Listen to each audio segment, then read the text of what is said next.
Right, good evening, class. I hope I find you in good spirit. Today, we want to proceed with our topic, factorization, but today, we'd like to focus on quadratic expressions, right? So, a quadratic expression is in the form ax squared plus bx plus c, where a represents the coefficient of x squared.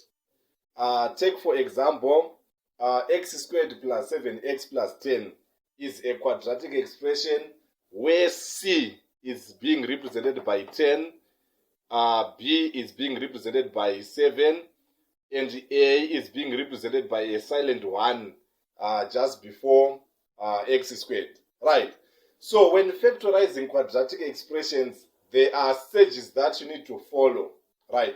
Remember, in the previous segment that we did yesterday, we encountered factorization by grouping, whereby we had 4 terms and we factorized the first 2 terms on their own and the last 2 terms on their own. Same applies when factorizing a quadratic expression.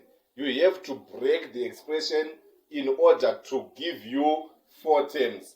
You have to break this middle term. This 7x must be broken down into 2 expressions so that you have 4. So that you then factorize the first 2 terms on their own and the last 2 terms on their own.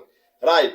So the stage 1, when factorizing a quadratic expression, you have to multiply the first term with the last term. So the first term is x squared. You multiply x squared with the last term, which is 10. Right?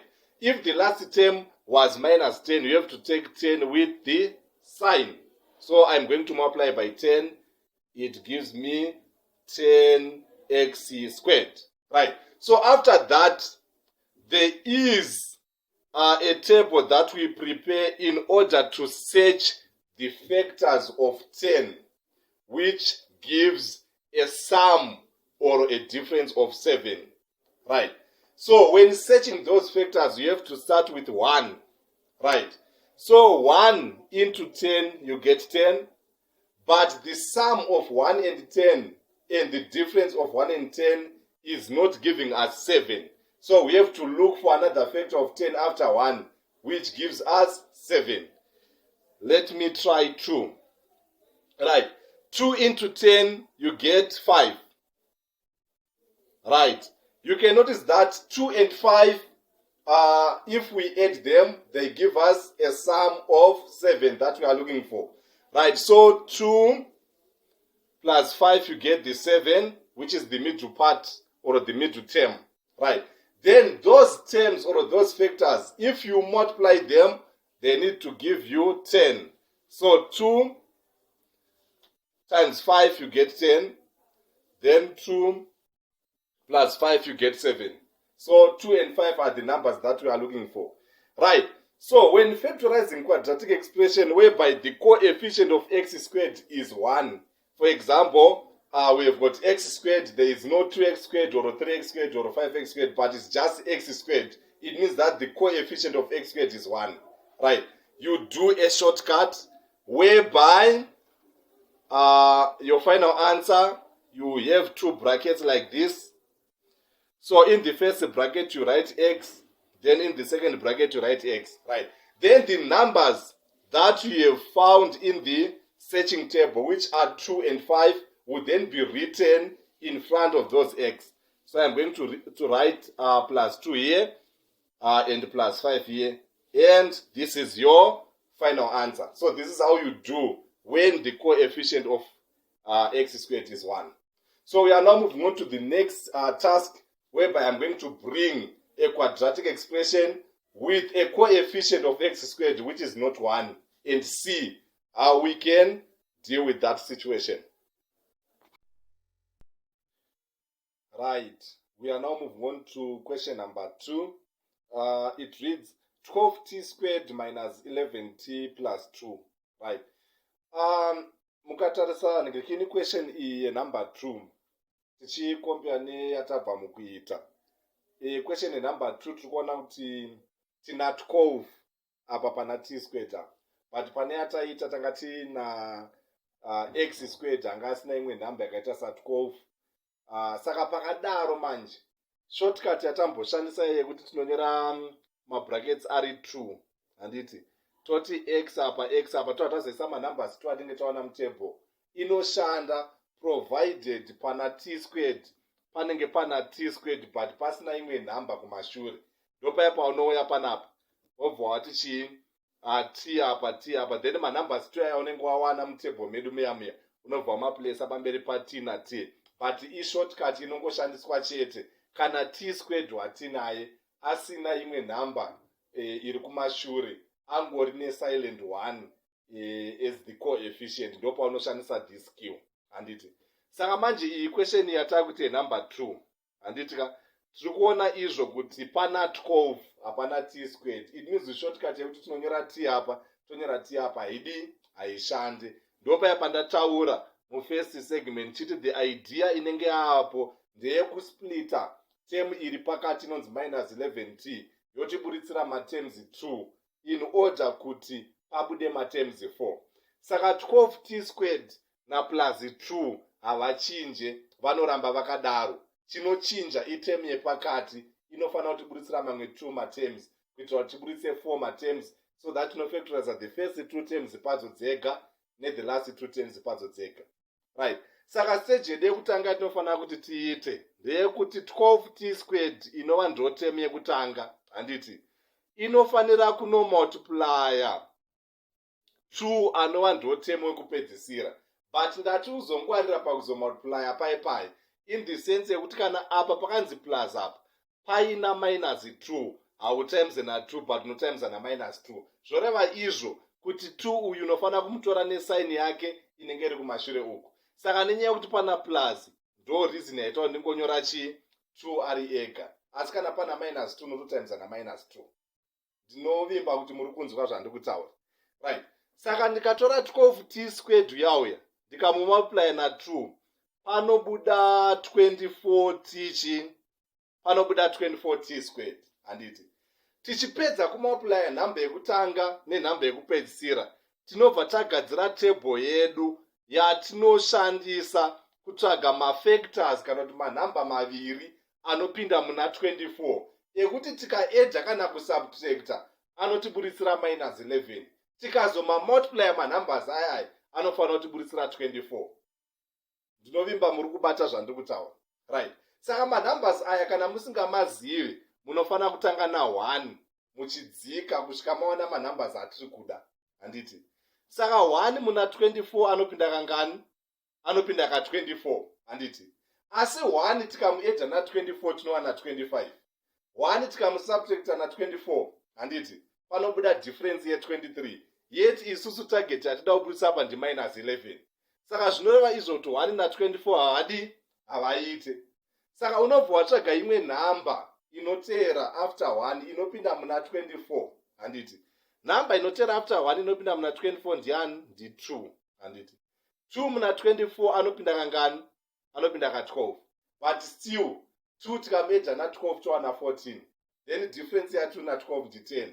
Saka zvinoratidza kuti 2 nani na 12 havatibatsire zvekare handiti. Saka imwe nhamba inopinda muna 24 after 2 ndiani? Ndi 3 handiti. 3 muna 24 anopinda kangani? 3 muna 24 anopinda ka 8 handiti. So 3 ndikamuedha na 8 anondiburitsira 11 wandiri kuda, but 11 manje wedu watinaye ana minus handiti. So kana 11 wedu watinaye ana minus, it means kuti unenge wakumbodivide nani na minus 3 handiti.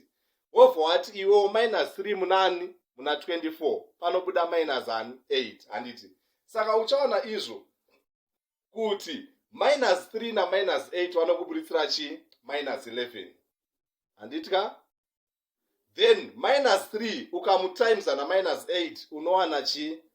Unowana plus 24. Zvoreva izvo kuti aya ndo manumbers atiri kudi? Atiri kuda ekuti anotiburitsira minus 11 tikamaedha kana kumasubtracta tikazomamultiply anofanira kutiburitsira 20 chi? 24 handiti. Saka zvatakuita ndezvinozvi minus 3 uya anenge akunyorwa saminus 3t handiti. Then minus 8 anenge akunyorwa saminus 8 and saminus 8t handiti. So idea nje inoyi, minus 11t uya anga ari kumusoro uku ari pakati uyu handiti, takunonomubvisa tosikonomusubstituta nematerms maviri aya anova minus 3t na minus 8t. Ndinovimba mukunditeerera, right? So ndakumbodzima panapa kuti tiite rewrite this expression, right? Saka 12t squared haachinje, anoramba akadaro, but middle term inonzi minus 11t yakubviswa, tobva tanyora minus 3t nani na minus 8t, then plus 2 anodzoka akadaro. Saka tangochinja the middle term, tobva taisa manumbers ataburitsa, but manumbers ataburitsa anenge akuiswa t pamberi nekuti minus 11 watinaye ana t pamberi handiti. So tichiburisa matems anaya ari 4, tinobva tadzokera manje kune weki yatikaita nezuro inonzi factorization by grouping, yekuti unofactorize 2 matems aya pawo ega, then 2 yekupedzisira pawo ega handiti. Saka panapa highest common factor ya 12t squared na minus 3t ndi 3 handiti. Then pamaletters tinotora t anenge ane power idiki. 3 muna 12 anopinda ka 4, t into t squared tinowana t, tobva tati minus, then 3t na 3t vakachekana tinosara t na 1. Saka zvoreva izvo kuti factorization yematerms 2 yekutanga yadi yapera, takuenda kune matems 2 yekupedzisira. Ndopaipa ndikati nezuro, usati wafactorize matems 2 yekupedzisira unotanga waisa negative sign iri pakati pematerms ako ari 4. Then number hombe inopinda muna 8 na 22, 2 into 8t tinowana 4t. Usaite mistake yekudivide 2 na 2 usati wadivide masigns. Saka minus into plus unowana minus, then 2 into 12 wana 1. Unoziva sei kuti zvauri kuita ndizvo? Unofana kuburitsa anonzi common brackets. Ukatarisa pano taburitsa 4t minus 1, apa tikaburitsa 4t minus 1.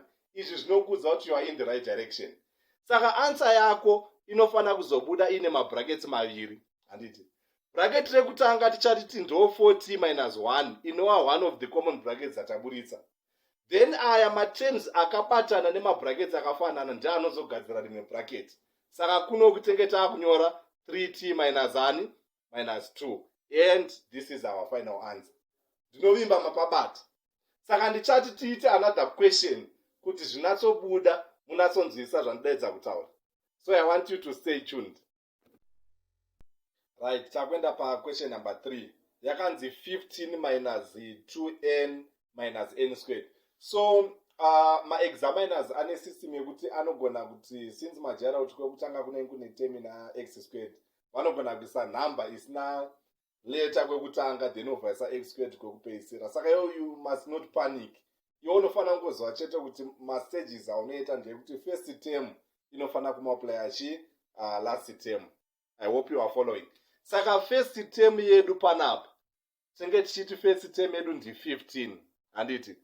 Then 15 uyu ari kunonomultiply last term, but remember last term yedu haizi n squared, last term yedu ndi minus n squared, nekuti unofana kutora term yachona nesign yacho. Ukangotimes na n squared chete ukasirira minus, then zvatotakwa handiti. Saka panapa ukamultiply 15 na minus n squared panobuda minus 15n squared handiti. So idea ndeyei handiti, ndeyekuti tichagadzira table yedu handitika yekusecha mafactors a15 kana kuti manumbers anopinda muna 15 ari true handitika, ekuti tikamaedha kana kumasubtracta anofana kutiburitsira chi minus 2 uyarapa. Then tikazomultiply manumbers ai anofana kutiburitsira chi minus 15. So kana usati wakugona kuziva manumbers aya nemusoro, nekufamba kwenguva change wakumaziva, but kana usati wakugona kuziva manumbers aya nemusoro, unombotanga nani? Unombotanga na 1 handiti. Obva wati 1 into minus 15 and n squared unombomusiya. 1 into minus 15 unowana chi? 1 into minus 15 unowana chi? Minus 15. So 1 na minus 15 awatiburitsire difference yatiri kuda ya minus 2 uyarapo. saka it means kuti aya manumbers aya haatoite. Saka ndakuenda panext number inopinda muna minus 15. Handiti 2 haapinde muna minus 15 asi 3 anopinda. Obva wati 3 into minus 15. 3 muna minus 15 anopinda kangani? Anopinda ka minus 5. I hope you are listening. So pandi kudivide 3 ndikubva ndatotora 15 na minus. Nechiti minus 15 divided by 3.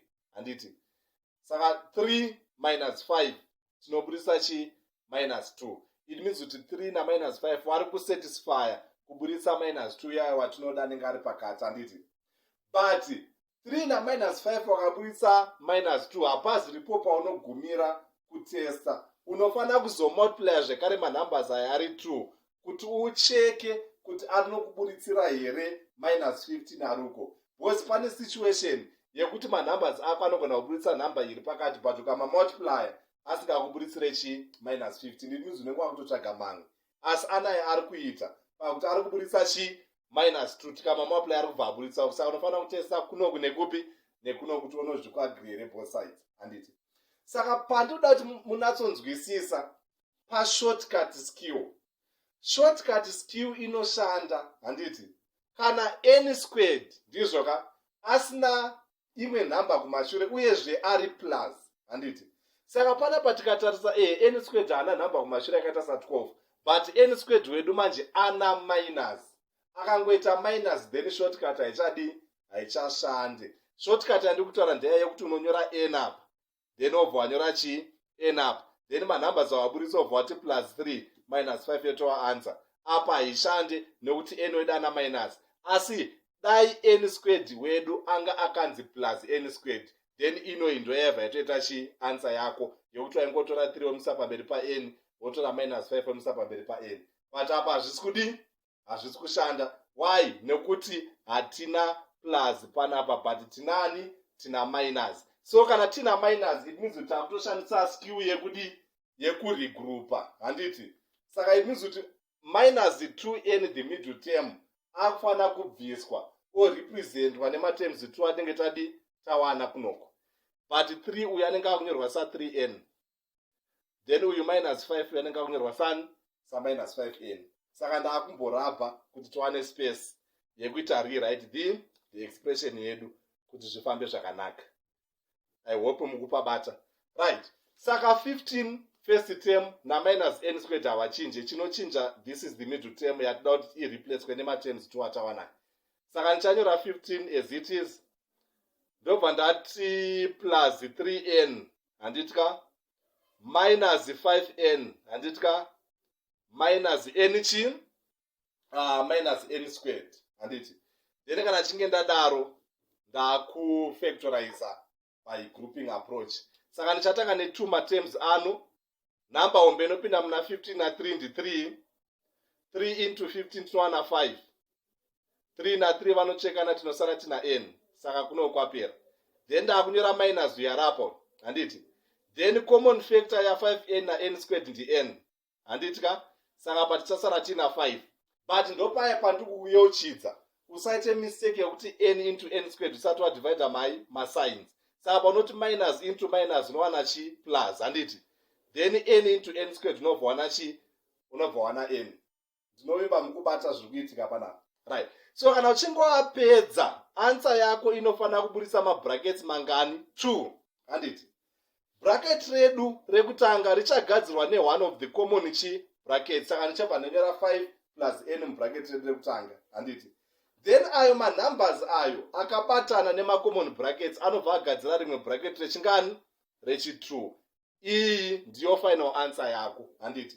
But like what I told you in the first lesson yatikaita factorization. Handiti. Aya mabrackets aya even ukamachinjanisa in the sense yekuti 3 minus n auya pekutanga 5 plus n auya pechi2 still will be marked correct. Saka position yemabrackets aina basa. Yaingoripo ndeyekuti one of the two brackets inofana kufanana nemacommon brackets awaburitsa. Then rimwe bracket rogadzirwa nematerms akabatana nemacommon brackets. Then you are home and dry. Ndinovimba mukubata zvikuitika panapa. Saka ndada kuti muite stay tuned. Tichaga another question kuti zvinatsobatika zvandikutaura.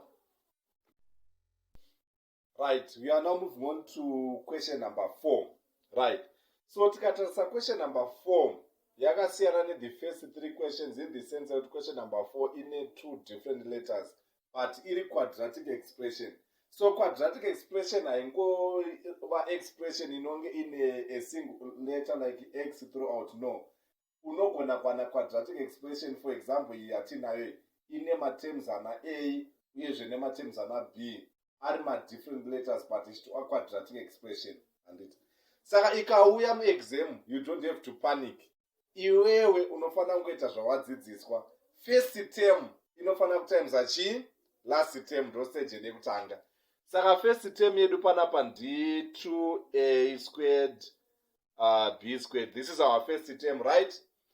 Tono times first term yedu ne last term yedu inonzi minus chii, inonzi minus 15. Handiti saka tika times 2a squared na minus 15 panobuda minus 30 a squared b squared. Minus 30 a squared b squared ndo inobuda ipapa. I hope you are listening. Right, then taakugadzira table yedu. Patable iyi yandagadzira iyi toda kutsvaga manumber 2 anopinda muna minus 30. Handiti ekuti tikaedha kana kusubtract anofanira kutiburitsira chii, anofanira kutiburitsira plus 7. Handiti saka tichambotanga nani na 1. Handitika 1 into minus 30 tinowana minus 30 but 1 na minus 30 even tikada kuaedha kana kusubtract hawatiburitsire chii, difference or sum ya 7.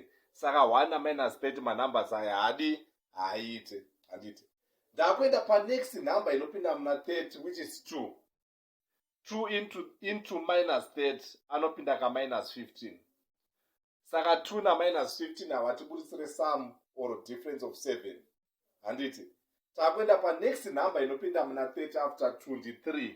Handiti 3 into minus 30 anopinda ka minus chii, anopinda ka minus 10. Handiti so 3 na minus 10, yes vari kuburitsa 7 but vanoburitsa 7 ana minus because ukati 3 minus 10 unowana minus 7 but 7 vatiri kuda ndiani, ndi plus 7.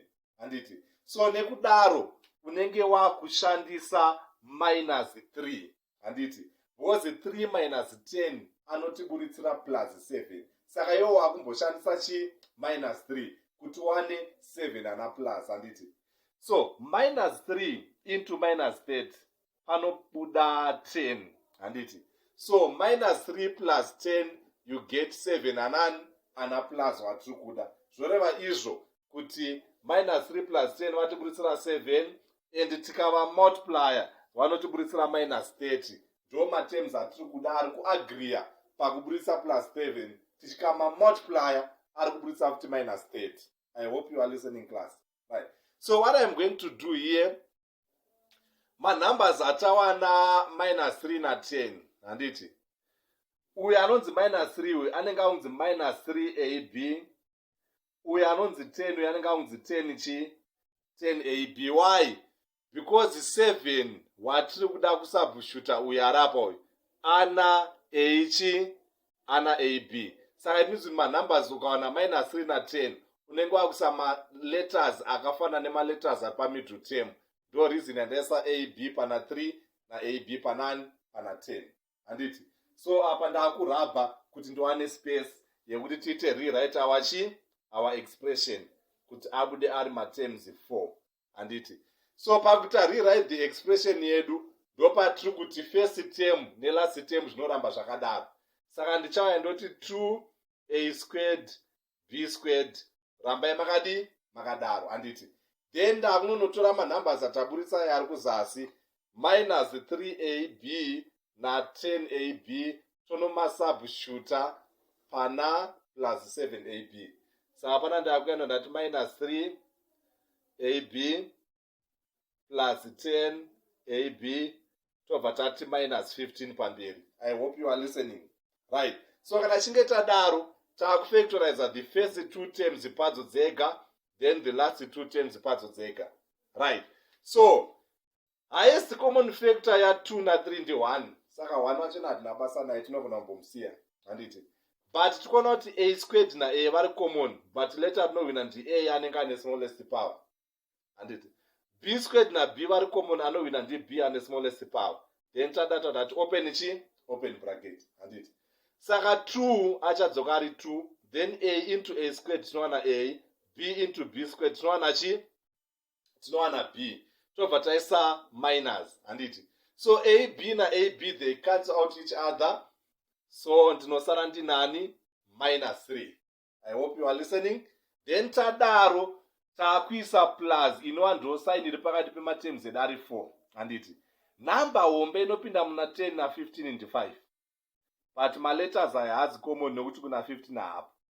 Tadaro tadati open chi bracket 5 muna 10 anopinda ka 2, saka inobva ita 2ab.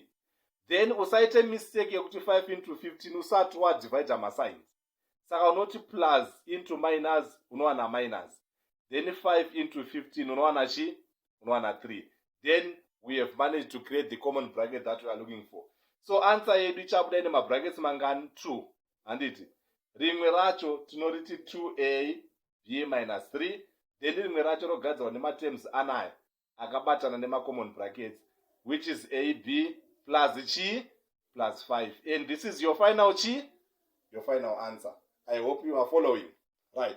So I want you to stay tuned as we move on to another problem, so that I shed more light kuti zvandiri kutaura zvinatsobatika. Right, takuenda pa question number 5.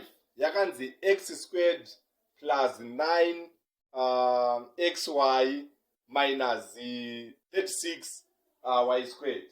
Right. So pane zvandoda kuti muone pa question iyi. Handiti kuti in as much as the coefficient ya x squared iri 1, zvatambotaura pa shortcut yayo. Handiti apa shortcut futi haiite nenyaya yekuti question iyi yaita maletters mangani 2, ine maletters ana x nemaletters ana y. Saka zvaya zvokuti unouya ubva wati x apa then manumbers anenge wana mutable ubva maisa pamberi answer itobuda, hazvishande. Why zvisiri kushanda? Nekuti in as much as coefficient iri positive 1, but padzoka poita maletters 2 akasiyana. Handiti asi dai question idenge yakanzi x squared plus 9x minus 36, then waigara watoti x apa, then uchiwana manumbers ako 2 aya unobva watomanyira pamberi answer yako yotobuda. Saka iyi question inoda kuti kana tawana manumbers aya 2 tinobva tamaisa maletters anonzi xy pamberi, tobva tabvisa middle term toisa manumbers atenge tawana, toshandisa the skill of regrouping. Why? Because paita 2 maletters akasiyana. I hope you are following. Right. Saka tinoweka sei? Stage yedu yekutanga ndiye kuti unotora first term. First term yedu ndi x squared. Handiti first term iyi unobva wanoimultiplier nelast term inonzi minus 36 y squared. Handiti panobuda minus 36. Handiti ka rega ndinyorere pasasa. Panobuda minus 36 x squared chi y squared kana chinge tamultiply materms aya ari 2.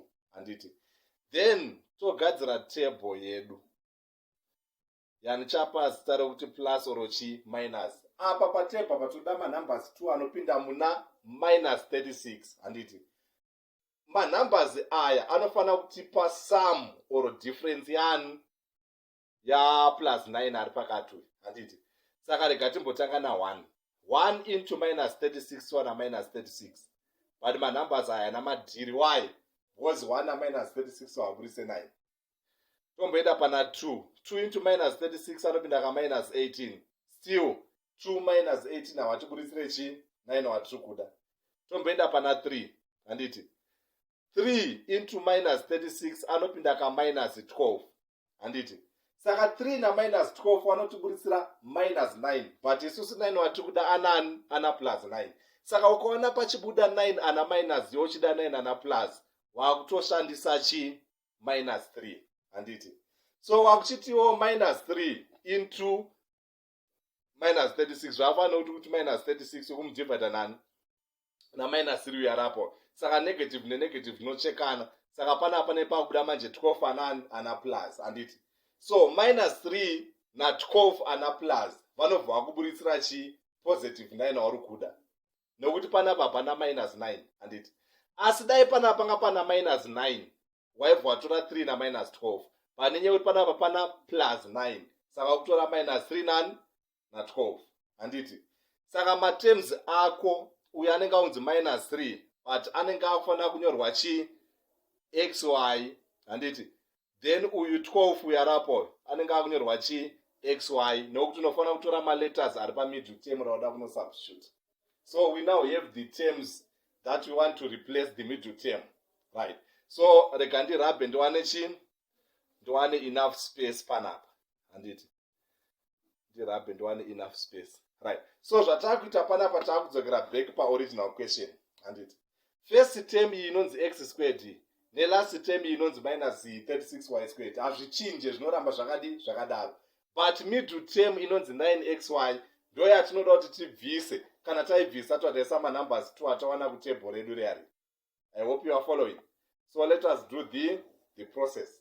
So I'm going to take x squared as it is, then apa ndakunyora minus 3xy plus 12xy handiti minus 36y squared like this handiti. So we now have the 4 terms that we are looking for. So that toshandisa the grouping method. So I'm going to start with the first 2 terms here. Highest common factor ya x squared na x ndi x. Tobva tacloser. X into x squared tinowana x, totati minus. X na x vanochekana, tinosara tina 3 chi, tina 3y panapa handiti. Then takuisa plus inova draw sign iri pakati pema terms ayari 4. Number ombe inopinda muna 12 na 36 ndi 12. Then x has common, but common factor ya y na y squared ndi y. They do that open ichi bracket. 12 na 12 they cancel out each other, y and y they cancel out each other, saka you'll be left out with the x and it. Then usati wati 12 into 36 not plus into minus, unowana chi, unowana minus. Then 12 muna 36 anopinda ka 3. Y muna y squared anopinda ka chi, ka y. Then wa manager will create a common bracket rako reali and it. So answer ide afana kubuda ine ma brackets mangani 2. Bracket rekutanga tori gadzira nema common brackets like this. Then aya ma terms aya akabata nema common brackets. Anova ndo x plus 12y. Vanobva vagadzira the other bracket. And this is your final answer. I hope you are listening. So let me find another example. Ndinatsotaura kusvika manatsobata zvandoda kuti ndidzidzise panapa. Right, takwenda pa question number 6. It is given that p squared q squared minus pq minus 30, and you are being required to factorize. Right. So the stages are one and the same. Zvatangodzidza ndo zvaunongodi zvaunongotedzera handiti. Saka tikutora first term yedu inonzi p squared na q squared ndo first term. Toi times nelast term yedu inonzi minus 30. I hope you are listening. Saka tika multiplier panobuda minus 30 p squared q squared like this handiti. Tapedza togadzira table chi yedu yatinoti plus oro chi oro minus handiti, kuti titsvage manumbers maviri anopinda muna minus 30 but achitiburitsira number iri pakati. So panapa mukatarisa pana pq handiti, zvinenge chiratidza kuti pane silent 1 inenge iripo, saka number yatinoda kutargeta kuti tiburitse ndi minus 1. So you have to take note of that, kuti pakangoita ma letters pachitonge pasina number iri kumashure panenge pane silent 1 inenge iripo, saka minus 1 is the targeted number handiti. Saka isi kuda manumbers 2 anopinda muna minus 30 handiti ka, ekuti tikaedza kana kusubtracta anotiburitsira minus 1, asi tikazoma multiplier anotiburitsira minus 30. I hope you are listening. So let us start with 1. 1 into minus 30 tinowana minus 30. Of which 1 na minus 30 hawatiburitsire difference or addition ya minus 1, saka materms wayo tikusiyana nawo handiti. Imwe number inopinda ndi 2. 2 muna minus 30 anopinda ka minus 15, hapana madhiri. imwe namba inopinda ndi 3 handiti 3 muna minus 30 anopinda ka minus 10 still hapana madhiri because kuda manumbers anozotiburisira minus 1 pakuedha kana pakusubtract 4 haapinde muna 30 handiti saka imwe namba inopinda muna minus 30 ndi 5 handiti 5 muna minus 30 anopinda ka minus 6 of which it is a good combination. Why? Because 5 minus 6 tinowana chi 5 minus 6 tinowana minus 1 handiti then 5 times minus 6 vanotiburisira chi minus 30 saka it means kuti 5 na minus 6 ndo manumbers atiri kuda handiti saka maletters aya ari attached kuna minus 1 watida kureplace nemanumbers achaburitsa kuzasuka handiti p na q ndo vatinozonyora pamberi pemanumbers ai saka pachabuda 5pq handitika then pana panobuda minus 6pq like this so ndo manumbers afanira kuzonoreplace this middle term but first term pq squared and last term minus 30 hazvichinje zvinoramba zvakadi zvakadaro so panapa ndaakurabha kuti tiwane chi kuti tiwane space yedu yekuti tidi tiwekere zvakanaka like this handiti so pq squared p squared q squared vachadzoka vakadaro tobva tati plus 5pq minus 6pq vo replace this negative 1pq then minus 30 vadzoka as chi as it is though tapedza kudaro tinenge takuda kuti tiapply the grouping method handiti so the first two terms on their own and the last two terms on their own handiti so highest common factor ya p squared na p ndi p then ya q squared na q ndi q so that open chi bracket handiti so p muna p squared tinowana p then q muna q squared tinowana q so that is a plus handiti so 5 remains the same since pq and pq they cancel out each other right then apa ndakuisa minus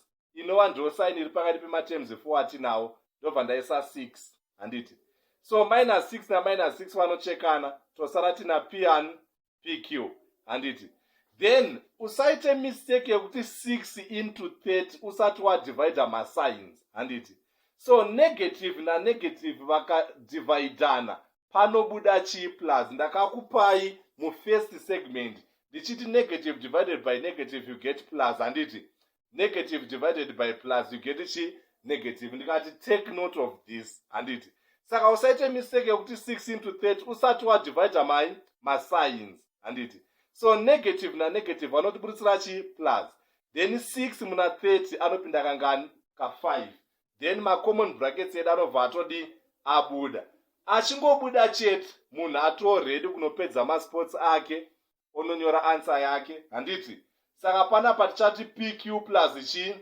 plus 5 then kunokuti ati pq minus chi minus 6 and this is your final chi your final answer. I hope you are listening right. So let me find another question tinatsodzikisa gejo redu kuti zvinatsopinda zvatiri kutaura. So I want you to stay tuned. Right, we are now moving on to question number 7. I chose question number 7 because of some reasons that I'm going to explain as we are going to be working out this question. Right, so question number 7 yakanzi 2z squared minus 5z plus 3 and you are being required to factorize completely. Right, so stage yekutanga tinotora first term yedu inonzi 2z squared handiti tobva tatimesa first term yedu nelast term inonzi 3 anobuda 6 z squared like this handiti then taakugadzira table yedu yaya yekuti tiseche manumbers anopinda muna 6 but achizotiburitsira minus chi 5 kana chinge tamaedha kana kumasubtract handiti so ndichatanga na 1 handitika 1 into 6 handiti panobuda chini, panobuda 6 handiti. So ukatarisa uchaona kuti chi 1 nani na 6 vane difference inonzi 5 handitika. But iwewe ukauya handitika ukaisa minus kumashure kwa 6 like this handiti, uchaona kuti ndikati 1 minus 6 ndinowana minus 5 uyarapo handiti. But ndikazoti 1 times minus 6 panobuda minus 6 yetu kunokuti na plus 6 handiti. Saka iyi ndo situation yanga nchitaura yekuti haufanire kungotesta ku left side kuti materms aburitsa middle term chete, but ukama multiplier anofana kuzokuburitsira chi number inenge iri panapo. Saka panapa 1 na minus 6 yes vanga vagona pakuburitsa minus 5, but they are wrong factors. Why? Because if we multiply them vanotiburitsira chi vanotiburitsira minus 6 uyarapo, vanotiburitsira minus 6 uyarapo, yetu panapa tinani tina 6. I hope you are listening, right? So zvandenge ndakuita panapa ndakutsvaga another number inopinda muna 6 which is 2. 2 into 6 anopinda ka 3. 2 plus 3 yes vanotiburitsira 5, but 5 watiri kuda ndi minus 5. It means unenge ndakumbodhila na minus 2. Minus 2 into 6 anopinda ka minus 3 handiti. Saka minus 2 minus 3 tinowana minus 5. Then minus 2 ndikamutimesa na minus 3 manje vanondiburitsira manje plus 6 wandiri kuda uyarapo handiti. Saka ndo patobva tati aya ndo manumbers atiri kuda. Why? Because asatisfy mukuburitsa minus 5 of azosatisfy mukuburitsa 6 mushure menge tama multiply handiti. So uyanenge aunzi minus 2z, uyanenge aunzi minus 3z, so that we remove minus 5z and replace it nemanumbers atawana. Saka panapa ndakudzima so that we can rewrite the expression. Saka takuya toti 2z squared minus 2z minus 3z, then last term inodzoka yakadaro. Then takudhila the first two terms, right? So pama numbers ndinotora 2, pama letters ndinotora chi z like this. 2 na 2 vanochekana, z into z squared tinowana z, 2z na 2z tinowana 1. Ndadaro ndakuisa minus ari pakati pematerms z ari 4 handiti. Then apa takutora 3 se highest common factor ye last two terms, apa tinowana z handitika, minus into plus vanotiburitsira minus 3 into 3 we get chi we get 1 handiti. So answer yedu inofanira kuzobuda ine mabrackets mangani 2 handitika, which are z minus 1 na 2z minus 3, and this is your final answer. I hope you are listening, right? So we are now moving on to the last question of today's lesson. I want you to stay tuned. Right, welcome back to the final segment of today's lesson. Right, ndachuza question iyi. Why? Nokuti ndoda kuti ndidzokorodze kuti munatsonzwisa pano applyiwa troubleshooter yayi handiti. Question iyi ina d squared hana imwe number kumashure, minuti ane silent 1 wanganjitaura. Saka ndopaipa ndikuti pa questions akadai unoya woti d apa, then apa obva wati d apa, so that ma numbers 2 achitongobuda wakutongomanyora pamberi paipai answer yako yotobuda. Saka panapa inoshanda kana tina d squared asina imwe number handiti ari plus handiti.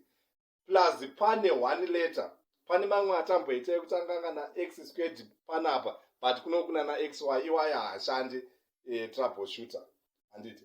Saka tinenge takuti d squared the first term times minus 14 the last term panobuda minus 14d squared handiti. Then takutsvaga materms ii2 ndizvoka anopinda muna minus 14 but achizotiburitsira minus 5 handiti. 1 ndowanichatanga naye into minus 14 ndowona minus 14, but 1 na minus 14 hawatiburitsire minus 5 pakuedza kana pakusubtract. Then takuenda pana 2 muna minus 14 anopinda ka minus 7. Saka apa pane correct combination. Why? Because 2 minus 7 anotiburitsira minus 5. 2 times minus 7 anotiburisira chi 14. Saka inonzi tiri kubalansa kunoku nekupi nekunoku. Minu ndo manumbers andiri kuda.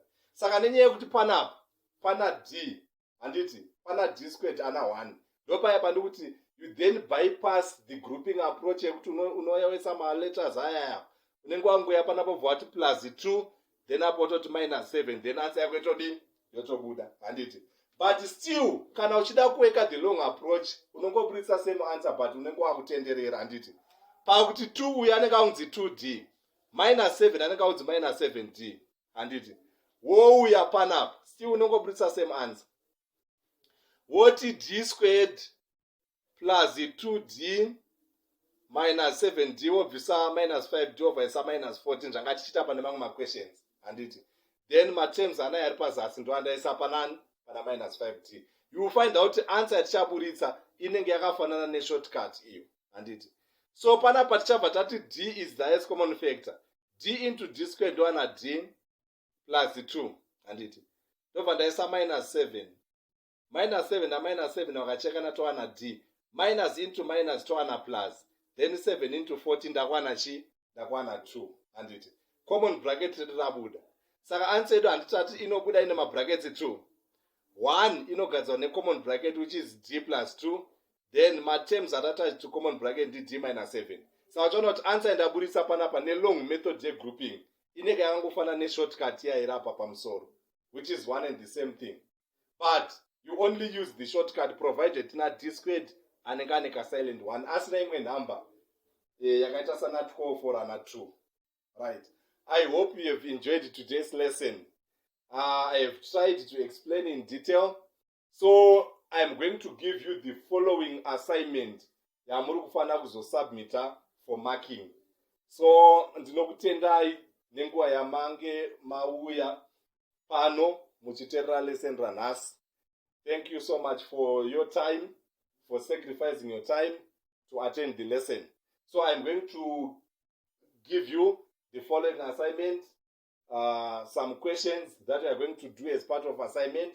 Then we will revise them tomorrow. Have a blessed evening. Till we meet again. Shalom.